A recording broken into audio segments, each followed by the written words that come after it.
তিনি কি বিপদের উপর বিপদ, এবার গেছেন কারাগারে। কারাগারে থাকতেছেন 2 টার্ম, 7 বছর 14 বছর কারাগারে তিনি আছেন। কারাগার থেকে বের হয়েছেন, ওইখানে কারাগারে যারা আছে, কারাবন্দী সবই তো ভালো মানুষ না, অধিকাংশই তো খারাপ মানুষ। যদি রিয়েল কারাগার হয়, সেখানে কারেকশন সেল, অর্থাৎ সেখানে মানুষের রেকটিফিকেশন, রিফরমেশন, এর জন্য সেখানে মানুষকে নেওয়া দরকার। সে তাকে ডাকলো এবং তাকে বললো, আস্তাখলিসু লিনাফসি, আমি তাকে আমার নিজের মতো বানিয়ে নিতে চাই। ইন্নাকা লিয়াউমা লাদাইনা মাকিনুন আমিন, তুমি এখানে খুবই মর্যাদা সম্মান নিয়ে তুমি থাকবা। এবং তিনি তাকে সেখানকার ফুড মিনিস্টার অথবা ফাইন্যান্স মিনিস্টার বা ডিজাস্টার ম্যানেজমেন্ট মিনিস্টার তাকে বানানো হলো। এই তো শুরু তার যাত্রা। এরপরে তিনি একাধারে নবী এবং সম্রাট। বিপদ আপনাকে তো সম্রাট বানানোর জন্য আসে। মুসা আলাইহিস সালাতু ওয়াস সালামের মা মুসা আলাইহিস সালাতু ওয়াস সালামকে বাঁচানোর জন্য একটি বক্সের মধ্যে করে নীল নদী নিক্ষেপ করলেন। ওয়াওহাইনা ইলা উম্মি মুসা নাক আন আরদিহি ফাইযা খিফতি আলাইহি ফালকিহি ফিল ইয়ামি ওয়ালা তাখাফি ওয়ালা তাহজানি ইন্না রাদ্দুহু ইলাইকি ওয়াজাইলহু মিনাল মুরসালিন। وقد أوتيت سؤلك يا موسى ولقد مننا عليك مرة أخرى إذا أوحينا إلى أمك ما يوحى أن اقذفيه في التابوت فاقذفيه في اليم فليلقه اليم بالساحل يأخذه عدو لي وعدو له وألقيت عليك محبة مني ولتصنع على عيني إذ تمشي أختك فتقول هل أدلكم على من يكفله فرجعناك إلى أمك كي تقر عينها ولا تحزن وقتلت نفسا فنجيناك من الغم وفتنك فتونا। الله سبحانه وتعالى মুসা আলাইহিস সালাতু ওয়াস সালামের ব্যাপারে বললেন, আমি তার মাকে এই সংবাদ পাঠালাম, তোমার সন্তানকে বক্সের মধ্যে ভরো, সমুদ্রে নিক্ষেপ করো। আমি তার দায়িত্ব নিলাম, আমি তাকে লালন পালন করব। ফালাইছে সমুদ্রে, গিয়ে উঠছে কোথায়? রাজপ্রাসাদে। যেই রাজার ভয়ে, যে সম্রাটের ভয়ে তাকে সমুদ্রে নিক্ষেপ করেছে, সেই সম্রাটের ঘরে গিয়ে তিনি বড় হইতেছেন রাজার হালতে, রাজার কেয়ারে, রাষ্ট্রীয় কেয়ারে। আল্লাহ সুবহানাহু ওয়া তাআলার পরিকল্পনা আপনাকে বুঝতে হবে। যখনই আপনি কোনো বিপদে পড়বেন, রাত আপনাকে চারিদিক থেকে ঘিরে রেখেছে, তখন আপনি দিনের প্রত্যাশায় আল্লাহর উপর তাওয়াক্কুল করুন। কারণ আল্লাহ সুবহানাহু ওয়া তাআলা যুগ যুগ ধরে এটাই করেছেন। ইব্রাহিম আলাইহিস সালাতু ওয়াস সালামের কথা চিন্তা করে দেখেন। তার বাবা তাকে বলল যে তুমি যাও, ইয়া ইব্রাহিম লা ইল্লাম তানতাহি লা আরজুমান্নাকা ওয়াহজুরনি মালিয়া, যদি তুমি এই নতুন দাওয়াত বন্ধ না করো, আমার এই উপাস্যদের বিরুদ্ধে কথা বলা বন্ধ না করো, লা আরজুমান্নাকা, আমি তোমাকে পাথর মেরে হত্যা করব। ওয়াহজুরনি মালিয়া, ভাগো আমার কাছ থেকে, সরো। বাবা তাকে ত্যায্য করে দিল, যাও। ক্বালা সালামুন আলাইক, বাবারে বললেন, বাবা তোমার উপর আল্লাহর শান্তি বর্ষিত হোক। সাস্তাগফিরু লাকা রাব্বি, আমি আল্লাহর কাছে তোমার কাছে ক্ষমা চাইব। ইন্নাহু কানা বি হাফিয়া, আমার রব আমার ডাকে সাড়া দিয়ে থাকেন, তিনি আমার ডাক, আমার আহ্বানে তিনি সাড়া দেন, প্রত্যাখ্যান করেন না। ওয়াতাজিলুকুম ওয়া মা তাদউনা মিন দুনিল্লাহি ওয়া আদউ রাব্বি আসা আল্লাহ আকুনা বিদুআই রাব্বি শাকিয়া। আমি তোমাদেরকে, তোমাদের এই মূর্তি উপাস্য এগুলোকে প্রত্যাখ্যান করলাম, এগুলো ছেড়ে আমি চলে গেলাম। আমি আমার রবের ডাকি এবং আমি আমার রবের ডেকে কোনোদিন হতাশ হই নাই। ফালাম্মা তাযালাহুম ওয়া মা ইয়াবুদুনা মিন দুনিল্লাহ ওয়াহাবনা লাহু ইসহাক ওয়া ইয়াকুব ওয়া কুল্লান জাআলনা নাবিয়্যা ওয়া ওয়াহাবনা লাহুম মির রাহমাতিনা ওয়া জাআলনা লাহুম লিসানা সিদকিন আলিয়্যা। আল্লাহ তাআলা বললেন, এরপরে আমি ইব্রাহিমকে কি করলাম? ইব্রাহিম আলাইহিস সালাতু ওয়াস সালামকে আল্লাহ সুবহানাহু ওয়া তাআলা এরপরে কেবল একটা পরীক্ষা করে, ওয়ালাকাদ, আল্লাহ তাআলা বলছেন, ওয়াইযিব তালা ইব্রাহিম রাব্বুহু বিকালিমাতিন ফাতাম্মাহুন ক্বালা ইন্নী জাইলুকা লিন-নাসি ইমামা। আল্লাহ তাআলা ইব্রাহিমকে এরপর পরীক্ষার উপর পরীক্ষা করলেন। পরীক্ষাগুলো দেখেন না, তাকে নিক্ষেপ করা হয়েছে ইয়ের মধ্যে, অগ্নিকুণ্ডে। তিনি দেশ থেকে চলে গেলেন এবং ফিলিস্তিনে গিয়ে তিনি সেই অঞ্চলে তিনি বিয়ে করলেন। তাকে নিয়ে তিনি গেলেন মিশরে। মিশরের বাদশা তার স্ত্রীকে ধরে নিয়ে গেল, সেখানে তাকে একজন উপহার দিল, একজন সেখানকারই মিশরের বাদশার একজন আত্মীয়া, একজন নারী, হাজেরা তার নাম। হাজেরা ঘরে সন্তান হলো। এবার আল্লাহ তাআলা বলেন, তোমার এই সন্তানের মরুভূমিতে রেখে আসো। বৃদ্ধ বয়সে কতদিন, একদিন দুই দিন দোয়া করছে, আল্লাহ আমারে রব্বি হাবলি মিনাস সালিহিন, কতবার দোয়া করেছে ইব্রাহিম আলাইহিস সালাম। নবীরা কি একবার দোয়া করে নাকি? দোয়া কবুলের শর্ত হলো একই কথা বারবার বলা লাগে। দোয়া কবুলের শর্ত কি? একই কথা বারবার, আল্লাহ তুমি দাও, আল্লাহ তুমি গুনাহ মাফ করে দাও। একবারই না, একবার বলছি করলে করেন, না করলে নাই, এরকম না। আল্লাহকে বারবার আল্লাহ ক্ষমা করে দাও, আল্লাহ মাফ করে দাও, আল্লাহ এটা দাও, আল্লাহ এটা দাও, একই কথা বারবার বলা লাগে। এটা দোয়া কবুলের শর্ত, আদারওয়াইজ দোয়া কবুল হয় না। ইব্রাহিম আলাইহিস সালাম একবার বলেন না রব্বি হাবলি মিনাস সালিহিন। বৃদ্ধ বয়সে আল্লাহ সন্তান দিচ্ছে। বুড়ারা বুঝে, আপন সন্তানের যখন ভালোবাসার সময় পায় না, বুঝে না তো, তখন তো মাত্র বাচ্চা হয়েছে, তখন প্রচন্ড ব্যস্ত। কিন্তু এখন ভালোবাসা কার উপর গিয়ে পড়ে? নাতি নাতনি। দেখবেন বুড়ারা নাতি নাতনি ছাড়া বাঁচতেই পারে না। নাতি নাতনি একেবারে তাদের অন্তরে লাইগা থাকে, সব সময় তাদেরকে নিয়ে তারা চলে, কারণ তখন ভালোবাসার টের পাইছে। এতদিন তো ব্যস্ততার কারণে টের পায়নি। বুড়ো বয়সে তার সন্তান হয়েছে, কি পরিমাণ আদরের সন্তান। এই আদরের সন্তানের রেখে আসতে বলতেছে মরুভূমিতে। কিন্তু আল্লাহর বান্দা তিনি, আল্লাহ সার্ভেন্ট। ইজ ক্বালা লাহু রাব্বুহু আসলিম, আল্লাহ তাকে বলছে তুমি আত্মসমর্পণ করো। ক্বালা আসলামতু লিরাব্বিল আলামিন, তিনি বললেন আমি জগৎ সমূহের সৃষ্টিকর্তার কাছে এখনই আত্মসমর্পণ করলাম। ওয়া আনা আউয়ালুল মুসলিমিন, আমি প্রথম আত্মসমর্পণকারী। সব প্রথম তারা, সব ভালো কাজে প্রথম, আর আমাদের সব খারাপ কাজে আমরা প্রথম। বাংলাদেশ সব খারাপ কাজে প্রথম, আর নবী রাসূলুল্লাহ সব ভালো কাজে প্রথম ছিল। সব দেখুন ওয়ান আউয়ালুল আবিদিন ওয়া আনা আউয়ালুল মুসলিমিন, আমি প্রথম আত্মসমর্পণকারী আল্লাহ তাআলার কাছে। তিনি আত্মসমর্পণ করলেন। আল্লাহ তাআলা তাকে মরুভূমিতে সন্তানকে রেখে আসতে বললেন, তিনি সেখানে রেখে আসলেন। রেখে আসার পর তার স্ত্রী তাকে বলছেন আপনি কোথায় যাচ্ছেন আমাদেরকে রেখে? কারণ পিছনের দিকে তাকাচ্ছেন। ইয়া ইব্রাহিম কই যাচ্ছেন? আপনি আমাদেরকে রেখে কোথায় যাচ্ছেন? কিছু বলেন না। আপনি কি আমাদেরকে রেখে চলে যাচ্ছেন? এটা কি আপনার সিদ্ধান্ত না আল্লাহর সিদ্ধান্ত? বলে এটা আল্লাহর সিদ্ধান্ত। তিনি বললেন একজন নারী, একজন ইয়াং লেডি, আমাদের বোনরা ভালো করে শুনুন, একজন যুবতী এবং তার সন্তান দুধ খায় মাত্র, অল্প কিছু খাদ্য এবং পানীয় রেখে চলে যাচ্ছেন। বলেন যদি এটা আল্লাহর সিদ্ধান্ত হয় তাহলে আপনার বিরুদ্ধে কোনো অভিযোগ নাই। যিনি সিদ্ধান্ত দিয়েছেন তিনি রক্ষা করবেন, রক্ষা করার মালিক তিনি একজন। এটা কিন্তু সাধারণ কোনো বক্তব্য না, এটা একটা উম্মাহ তৈরি করার একটা বক্তব্য, একটা জাতি তৈরি হয়ে গেছে এই বক্তব্যের উপর ভিত্তি করে। এই যে আপনারা, এই যে আপনার যে মুসলিম উম্মাহ, এই উম্মাহ তৈরি হয়েছে একটা কথার উপর, একটা বক্তব্যের ওজন দেখেছেন? এটা ঈমানের বক্তব্য, এটা তাওয়াক্কুলের বক্তব্য। এই যে নারীর মুখ একটা জাতি গঠনের পেছনে সবচেয়ে বড় ভূমিকা পালন করেছে। ইব্রাহিম আলাইহিস সালাম সামনে গেলেন, আল্লাহকে বললেন রব্বি ইন্নী আসকানতু মিন যুররিয়াতি বিওয়াদিন গায়রি জি জারইন ইনদা বাইতিকাল মুহাররাম। আল্লাহ আপনি বলেছেন এই মরুভূমিতে এখানে কোনো মানুষ নাই, পানি নাই, প্রাণী নাই, গাছ গাছালি নাই, পাখালি নাই, কোনো বাড়ি ঘর নাই, কেউ নাই। এরকম মরুভূমি, দুধু মরুভূমি, প্রচন্ড খর তাপে এরকম একটা জায়গায় আমার স্ত্রী এবং সন্তানকে রেখে গেছে। আপনি বলছেন আমি রেখে গেছি, আমার কোনো অভিযোগ নাই আপনার বিরুদ্ধে। আপনি বলছেন আমি আত্মসমর্পণ করলাম। হে আল্লাহ, তাদেরকে আমি রেখে যাচ্ছি, আপনার ঘর হবে এখানে, আপনার ঘরের কাছে যেন তারা নামাজ আদায় করতে পারে।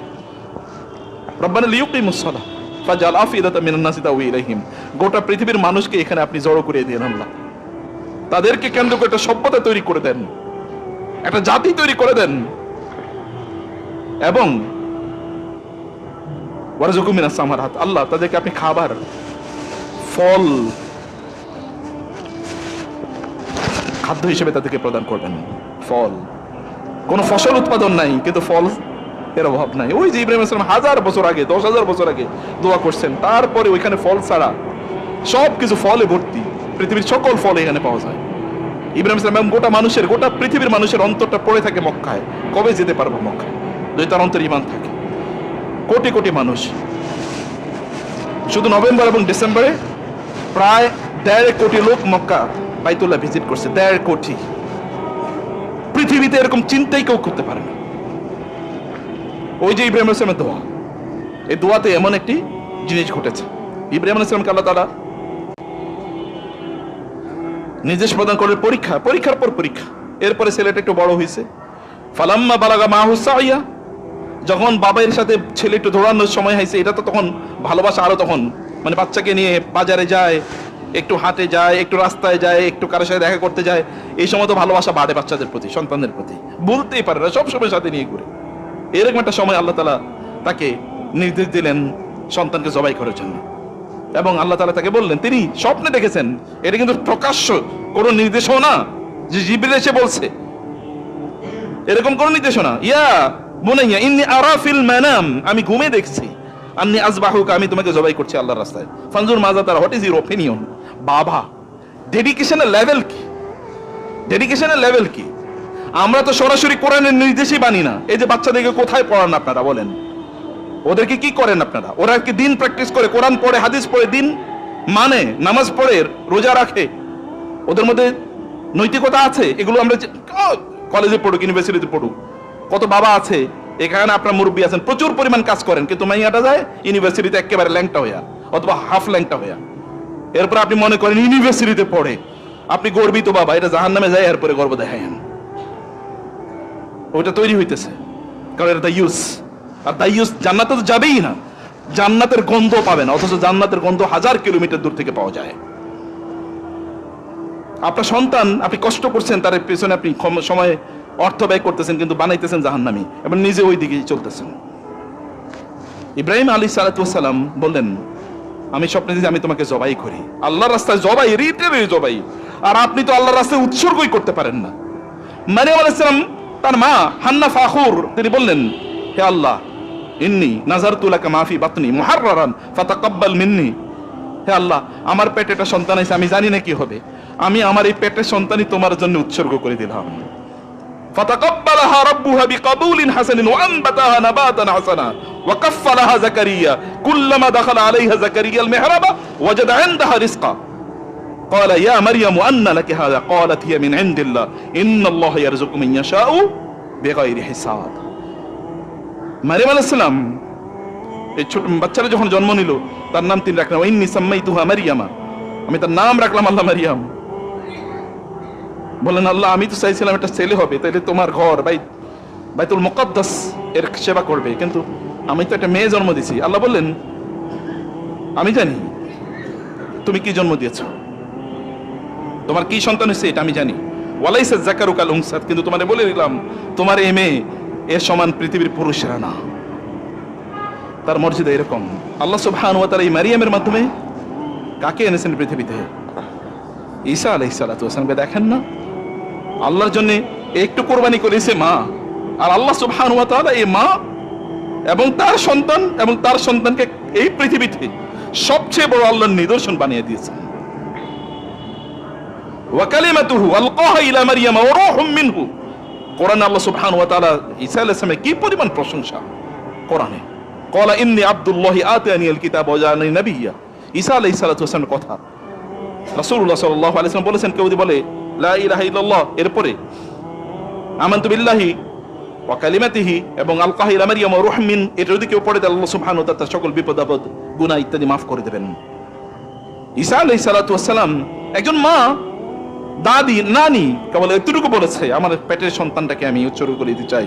আল্লাহ তাআলা তার পরবর্তী জেনারেশনকে এই পৃথিবীর শ্রেষ্ঠতম নবীদের একজন বানাইছেন। আপনারা আপনাদের সন্তানকে আল্লাহর জন্য সামান্যই উৎসর্গ করতে পারেন না, এতটুকুই করতে পারেন না। বিপদের পর বিপদ। ইব্রাহিম আলাইহিস সালাতু ওয়াস সালামের, তিনি তার সন্তানকে জবাই করার জন্য নিষেধ হলেন। সন্তানকে বললেন, সন্তান বললেন, ইয়া আবাতি ফাল মা তুমার। বাপ যেমন ছেলেও তো তেমন। আপনি যদি বলেন আপনার ছেলে বিপদে চলে গেছে, তাহলে আপনার নিজের দিকে তাকান, ছেলে মেয়ের দিকে তাকানো দরকার না। আপনি কি করছিলেন? আপনার কোথাও রং পলিসি আছে, আদারওয়াইজ আপনার ছেলে মেয়ে আপনার কথা শুনে না, আপনার জন্য দোয়া করে না, আপনার মন মতো চলে না, এদের কারণে আপনাকে গালিগালাজ শুনতে হয়, আপনার কাছে প্রতিদিন তাদের বিরুদ্ধে নালিশ আসে। তাই আপনাকেই নিতে হবে। কুল্লুকুম রাইন ওয়া কুল্লুকুম মাসউলুন আন রাইয়াতিহি। তোমাদেরকে দায় নিতেই হবে, কারণ তুমি তোমার দায়িত্ব ঠিকমতো পালন করো নাই। ছোটবেলা তাকে মসজিদে নিয়ে যাও নাই, রাতে তাকে তাহাজ্জুদে দাঁড়া করিয়ে দাও নাই, তার কাছে আল্লাহর কিতাব তুলে দাও নাই, তার কাছে আল্লাহর নবীর গল্প বলো নাই। সে আদর্শ কোত্থেকে নেবে? সে তো আদর্শ নেবে ওই যে মাস্তানদেরকে, মিথ্যাবাদীদেরকে, লুটেরাদেরকে, ডাকাতদেরকে, তাদেরকে আদর্শ নেবে। তাদের জন্য জীবন দেওয়ার জন্য বুক চেতে দাঁড়িয়ে থাকবে, দিনের জন্য না। দিনকে সে, আল্লাহকে সে চিনবেই না। আল্লাহর নাম যতবার নেয়, তার নেতার নাম তার চেয়ে বেশি নেয়, আছে কিনা? আল্লাহর নাম যতবার নেয় তার চেয়ে, যতবার এরা আল্লাহর আর এদের নেতার নাম নেয়, ততবার যদি আল্লাহর নাম নিত, এরা সবগুলো আল্লাহর ওলি হয়ে যেত। কিন্তু তারা আল্লাহ সুবহানাহু ওয়া তাআলার নাম তাদের মোহেও আসে না, কারণ আল্লাহ ওদেরকে বঞ্চিত করছে, আল্লাহ ওদেরকে সম্মানিত করতে চান নাই, আল্লাহ ওদেরকে সম্মানিত করতে চান নাই। আহমদ ইবনে হাম্বল রাহিমাহুল্লাহ রাতের অন্ধকারে তিনি নামাজ পড়ে তারপরে বাসার দিকে যাচ্ছিলেন। এর মধ্যে দেখলেন যে একটা লোক রাস্তায় পড়ে আছে এবং গোংরাচ্ছে। তিনি মুখের কাছে কানটা নিলেন, দেখা যাচ্ছে আল্লাহ আল্লাহ আল্লাহ বলছে, কিন্তু মুখ থেকে গন্ধ। তিনি বুঝলেন এই লোক মদ খেয়ে মাথা ধুয়ে পড়ে আছে। আহমদ ইবনে হাম্বল চিন্তা করেন করবেন কি, কিন্তু তিনি ভাবলেন যে মুখ থেকে আল্লাহর নাম বাহির হয়, যে মুখ থেকে আল্লাহর নাম বাহির হয়েছে, এই মুখটাতে একটু পানি দেওয়া দরকার। তিনি একটু পানি দিয়ে মুখটা ধুয়ে দিলেন, এরপর তিনি চলে গেলেন। সকালবেলা তিনি মসজিদে এসে তাহাজ্জুদের ফজরের আগে, ফজরের সময় তিনি মসজিদে সবার আগে আসলেন। এই দেখলেন একটা লোক পাশে বসে কেবল আল্লাহর কাছে কাঁদছে, আল্লাহ মাফ করে দাও, আল্লাহ ভুল করছে মাফ করে দাও। তিনি ভাবলেন কে এই লোক, এত আগে আসলো এইভাবে আল্লাহর কাছে কাকুতি মিনতি করে বলে। তিনি একটু তাকিয়ে দেখলেন ওই যে মদখোর ওই লোকটা, ওই যে মদখোর ওই লোকটা, ওই যে মদখোরের মুখে আল্লাহর নাম এসেছিল। আর আহমদ ইবনে হাম্বল ওই যে আল্লাহর নামটাকে সম্মান করেছেন, এই কারণে আল্লাহ সুবহানাহু ওয়া তাআলা এই ব্যক্তিকে হেদায়েত দিয়ে দিয়েছেন, রাতের মধ্যেই হেদায়েত দিয়ে দিয়েছেন। এবং আল্লাহ কেমন ওরি বানিয়ে এনেছে দেখেন না, আল্লাহর কাছে কাঁদতেছে আল্লাহ মাফ করে দাও, ভুল করছি। আল্লাহ সুবহানাহু ওয়া তাআলা নাম মানুষকে এরকম করে দেয়। ওই ইযা কিল লাহুম ইত্তাকিল্লাহ আখাযাতুল ইজ্জাতু বিল ইসম ফাহাসবু জাহান্নাম ইযা যুকিরাল্লাহু ওয়াজিলাত কুলুবুহুম। একদল লোকের আত্মাটা, তাদের অন্তরটা এরকম, আল্লাহর নাম উচ্চারণ করলে তাদের অন্তর কেঁপে ওঠে। ইব্রাহিম আলাইহিস সালাম তার সন্তানকে জবাই করার জন্য উৎসর্গ, মানে আজ সন্তানকে জবাই করার জন্য তিনি প্রস্তুতি নিলেন। আল্লাহ তাআলা বলেন ওয়াফাদাইনাহু বিযিবহিন আযীম ক্বাদ সাদ্দাকতা রুইয়া ইন্না কাযালিকা নাজজিল মুহসিনিন। হে ইব্রাহিম, তুমি তোমার স্বপ্নকে সত্যে বাস্তবায়ন করেছো, তোমার জবাই করার দরকার নাই, আমি জান্নাত থেকে তার বিনিময়ে অন্য কিছু জবাইয়ের ব্যবস্থা করে দিলাম। এবং তার ঘরে জন্ম নিয়েছে কে? মুহাম্মাদুর রাসূলুল্লাহ সাল্লাল্লাহু আলাইহি ওয়াসাল্লাম। ইসমাঈলের ঘরে জন্ম নিয়েছে মুহাম্মাদুর রাসূলুল্লাহ সাল্লাল্লাহু আলাইহি ওয়াসাল্লাম। প্রিয় ভাইরা বোনেরা, আপনি যখনই বিপদের মধ্যে পড়বেন তখন এরকম বিশাল বড় দিন আপনার সামনে এসে উদিত হয়, অনেক বড় দিন, অনেক বড় আলো আপনার সামনে উপস্থিত হয়। আলো আপনার দরকার, আলো ছাড়া মানুষ বাঁচতে পারে না। যে অঞ্চলে আলো কম ওই অঞ্চলে মানুষ আত্মহত্যা বেশি করে। আপনাদের বাসায় যদি বাচ্চাদেরকে দেখেন অন্ধকারের মধ্যে থাকে, লাইটটা একটু টিম টিম করে রাখছে, তাহলে বুঝবেন ওর মধ্যে অলরেডি শয়তানি ঢুকে গেছে। বুঝতে পেরেছেন? একটু অন্ধকারে বসে, অফিসে দেখবেন যেগুলো একটু কোনায় বসে থাকে, এরপরে একটু চিপা চাপায় বসে, দেখবেন ওগুলোই শয়তান, দুষ্ট। আপনার যদি ইয়ে থাকে, স্পিরিট থাকে, আলোর মধ্যে, ফ্লাড লাইটের নিচে থাকবেন, আলোর মধ্যে থাকবেন আপনি, প্রচুর আলো, একেবারে স্পষ্ট আলো, মানে হচ্ছে মানুষের সামনে থাকবেন আপনি। কোনা কি চাই কি একেবারে সন্তান যদি, আপনার সন্তান যদি কম্পিউটারটা অথবা তার কোনো ডিভাইসে একটু আড়াল করে রাখে, তাহলে বুঝবেন অলরেডি শয়তানি ঢুকছে, শয়তান অলরেডি তারা ক্যাপচার করে ফেলছে। এটা করা যাবে না, প্রকাশ্যে সামনে রাখুন। আলোর মধ্যে মানুষ ভালো থাকে। আলো অন্ধকার এর সাথে কি আসে? ক্ষতি আসে। আপনি দেখেন না সূরাতুল ফালাকে আমরা দোয়া করি না, ওমিন শাররি গাসিকিন ইযা ওয়াকাব। গাসিকিন মানে রাতের ভয়াবহ অন্ধকার, ক্ষতিকর। ইযা ওয়াকাব, যখন সে তার ক্ষতির প্রভাব চারিদিকে বিস্তার করে দেয়, সেখান থেকে আল্লাহর কাছে আশ্রয় চাইতে আল্লাহ সুবহানাহু ওয়া তাআলা আমাদেরকে বলেছেন। প্রিয় ভাইরা, রাতের অন্ধকার বাড়ে শেষের দিকে, এটাকে সুবহে কাযেব বলে আপনারা জানেন। আপনি মনে করছেন কি আলো, কিন্তু আসলে অন্ধকার। তখন অন্ধকার আরো বাড়ে, অন্ধকার রাতের শেষের দিকে বাড়ে, তার মানে আলো একটু পরে, কিছুক্ষণ পরে সুবহে সাদেক হবে। অতএব আপনি যদি অনেক বেশি টেনশনে থাকেন, তাহলে আপনাকে কংগ্রেচুলেশন, আপনার সামনে বড় মুক্তি অপেক্ষা করছে। আপনার যদি গত বছর খারাপ যেয়ে থাকে, তাহলে এই বছর অনেক ভালো যাবে, আপনাকে কংগ্রেচুলেশন, নো প্রবলেম। কেবল আপনাকে আল্লাহ সুবহানাহু ওয়া তাআলা এর প্রতি ঈমান আনতে হবে। আপনার সাথে কেউ যদি বিট্রে করে, আত্মীয়স্বজন, বন্ধু বান্ধব, ভাই বোন, তাইলে মনে রাখবেন ইউসুফ আলাইহিস সালাম ভাই বোনের ষড়যন্ত্র এবং চক্রান্তের পরে সম্রাট হয়েছেন। আপনার যদি চাচা জেঠারা আপনার কাছে বিরোধিতা করে, তাহলে মনে রাখবেন যে চাচা জেঠারা বিরোধিতা করেছে শোয়েব আলাইহিস সালাম, নূহ আলাইহিস সালামের বিরুদ্ধে, কিন্তু তারা সর্বশ্রেষ্ঠ নবী। আপনি যদি বাবা আপনার বিরোধিতা করে থাকে বা সন্তানরা বিরোধিতা আপনার করে থাকে, তাহলে মনে করবেন ইব্রাহিম আলাইহিস সালামের বাবা তার বিরোধিতা করেছে। তিনি শুধুমাত্র একজন নবী নন, শ্রেষ্ঠতম নবী না, তিনি হচ্ছেন মুসলিম উম্মার বাবা। মিল্লাত আবিকুম ইব্রাহিম, তোমাদের জাতির পিতা তিনি। তিনি হুয়া সাম্মাকুমুল মুসলিমিন, তিনি তোমাদের নাম রাখছেন মুসলিম। আমরা মুসলিম, এটা নাম রাখছেন কে? ইব্রাহিম আলাইহিস সালাতু ওয়াস সালাম। আপনি যদি আপনার ঘর থেকে, আপনার এলাকা থেকে বিচ্যুত হয়ে থাকেন, আপনাকে দেশ থেকে তাড়িয়ে দেওয়া হয়েছে, তাহলে মনে রাখবেন এই দেশের মালিক আপনি হবেন। রাসূলুল্লাহ সাল্লাল্লাহু আলাইহি ওয়াসাল্লামকে ওরা দেশ থেকে তাড়িয়ে দিয়েছিল, মদিনায় গিয়ে তিনি হয়েছেন প্রেসিডেন্ট। তার 8 বছর পরে মক্কাবাসীরা তাকে স্বাগত জানিয়েছে, মক্কা তার কাছে আত্মসমর্পণ করেছে। এটা ন্যাচারাল হিস্ট্রি, এরকমই ঘটে। কেবল আপনাকে সত্যপন্থী হওয়া লাগবে, কেবল আপনাকে হকের পথে, সত্যের পথে থাকতে হবে, এতটুকুই। এটা যদি না হয় তাহলে আপনি হবেন না। আমরা তো বলি আমাদের দেশে সবাই জালেম, মাজলুমও জালেম, জালিমও জালেম, সবাই জালেম। জালিম আগে শক্তি থাকার কারণে জুলুম করছে, এখন মাজলুমরা আবার যখন তাদের শক্তি হয়েছে তখন আবার তারা জুলুম করা শুরু করে দিয়েছে। সবই জালেম ঘুরে ফিরে, কারণ ঈমান নাই ভিতরে, কারণ ঈমান নাই, আখলাক নাই, চরিত্র নাই। এই কারণে আপনি শক্তির অভাবে মাজলুম, শক্তি পাওয়ার পর আপনি নিজেও জালেম। আপনি দেখবেন আপনি ছোটবেলায় মাজলুম ছিলেন এলাকায়, এখন আপনি এলাকায় সবচেয়ে বড় জালেম। ছোটবেলায় আপনি মাজলুম ছিলেন, আপনাকে অনেকে অনেক জুলুম অত্যাচার করছে, এখন আপনি শক্তি টাকা পয়সা হয়েছে, এখন আপনি সবাই ছড়ি ঘুরাইতেছেন। এরকম আছে কিনা? আমি দেখছি বহুত, আপনারা আমাদের চেয়ে বেশি দেখেছেন, কিন্তু চোখ মেললে এটা দেখতে পাবেন আপনি প্রিয় ভাইরা। এই কারণে একটু ভিতরে এসে, ভিতরে কিন্তু প্রচুর জায়গা আছে, আপনি একটু চেপে চেপে বসবেন, কোনো আওয়াজ করবেন না কাইন্ডলি। প্রিয় ভাইরা, রাসূলুল্লাহ সাল্লাল্লাহু আলাইহি ওয়াসাল্লাম বলেছেন, যখন তোমাদের কোনো বিপদ হয় তখন তোমরা আমার প্রতি যে তোমাদের বিপদ আছে, এই বিপদ, আমার প্রতি যেই বিপদ ছিল, এই বিপদের কথা তোমরা স্মরণ করো, তাহলে আল্লাহ সুবহানাহু ওয়া তাআলা তোমাদের বিপদগুলো দূর করে দেবেন। রাসূলুল্লাহ সাল্লাল্লাহু আলাইহি ওয়াসাল্লামের কাছে কিছুদিন ওহী আসা বন্ধ হয়, তিনি অস্থির হয়ে গিয়েছেন। আমি আগেও বলেছি, আবারও বলি, কিন্তু আমাদের কাছে তো ওহী নাই। আমাদের কাছে কি আছে? ওহী আছে নাকি? আমাদের কাছে যে রবীন্দ্রসঙ্গীত আর রবীন্দ্রনাথ, তাই না? ঠাকুর, রবি ঠাকুর, এই ঠাকুর হলো আমাদের জাতীয় সঙ্গীত, আর ঠাকুরের চরিত্র হলো আমাদের জাতীয় চরিত্র। এই চরিত্র নিয়ে সব চলে। দেখেন না, এখন জাতীয় সঙ্গীত, ঠাকুরের রচিত জাতীয় সঙ্গীতের বিরুদ্ধে কথা বলে দেখেন, এরপরে রাষ্ট্রদ্রোহী মামলা হয়, কয়েকদিন পরে হবে। পরিস্থিতিটা এরকম, এই চরিত্রই এরকম। আমাদের কালচার, এখন কালচারাল ফ্যাসিস্টরা এখানকার চরিত্র নির্ধারণ করে দেয়। এখানকার সিনেমা নাটকে দেখায় সবচেয়ে খারাপ লোক মানে হলো দাড়িওয়ালা টুপিওয়ালা, অথচ ওদের যাদের নাই, ওরা যে গাঁজাখোর, মদখোর, জুয়াখোর, মানুষকে হত্যাকারী, সম্পদ লুটকারী, এগুলো কোন খবরই নাই। প্রিয় ভাইরা, রাসূলুল্লাহ সাল্লাল্লাহু আলাইহি ওয়াসাল্লাম আলোকিত মানুষ হতে হলে আপনাকে আলোর কাছে আসতে হবে। আলো হলো কোরআন, আলো হলো সিরা, আলো হলো সুন্নাহ।